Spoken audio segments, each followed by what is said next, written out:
We're being gaslit that the BBC is left-wing, even though all of the available evidence tells us the other way around. What's the other thing we've been gaslit about the BBC? The biggest gaslighting of all is this Michael Prescott report says that the BBC, wait for it, we're going to do a little drum roll.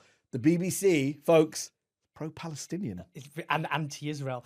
What he did is he focused on the BBC Arabic service, and a lot of the critique actually relies on comparing BBC Arabic to BBC News Online. Yeah. Now, we know from the stats what the truth is, because I brought some stats. Great, well, I've got some to you do them. You go. The Centre for Media Monitoring, they found in the first year of the genocide, they looked through a vast amount of broadcast, online content, all the rest of it. They found that even though the official statistics at the time found 34 times more Palestinians than we killed than Israelis, a drastic underestimate, by the way, but nonetheless, the BBC gave Israeli deaths 33 times more coverage per fatality.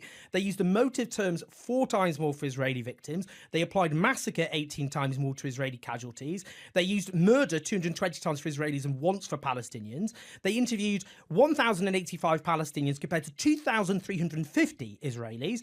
And they shared the Israeli perspective 2,340 times compared to 217 times. 11 times as much they did the Israeli perspective. The airbrushing of Israeli atrocities, the failure to name the perpetrator. Oh yeah, the lack of agency. All of the BBC News headlines online have been astonishing. I've mentioned this one before. There's one that got my eye always. There was one where a Palestinian man had lost 100 members of his family, and the headline was something along the lines of "Man loses 100 members of his family." What, down the back of a couch? But they did this where did he lose them? It was constantly. And it was like the 30th or 31st paragraph where they go, he says the Israelis bombed his family. You have to wait 30 paragraphs to find out who killed his family. But that's the other thing they do, because they would say, even when it was objectively true. So, for example, they did one headline in which the headline was the Israeli president denied that a hospital was being struck by missiles as it was objectively being struck by missiles.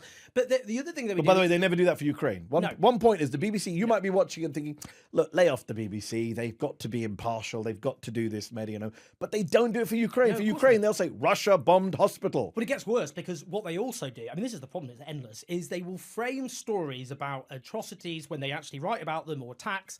They will frame often paragraph after paragraph around Israeli claims. Yes. Even though we know as a fact that Israel's authorities lie over and over again. And when something objectively happens, they will say, Hamas claims this.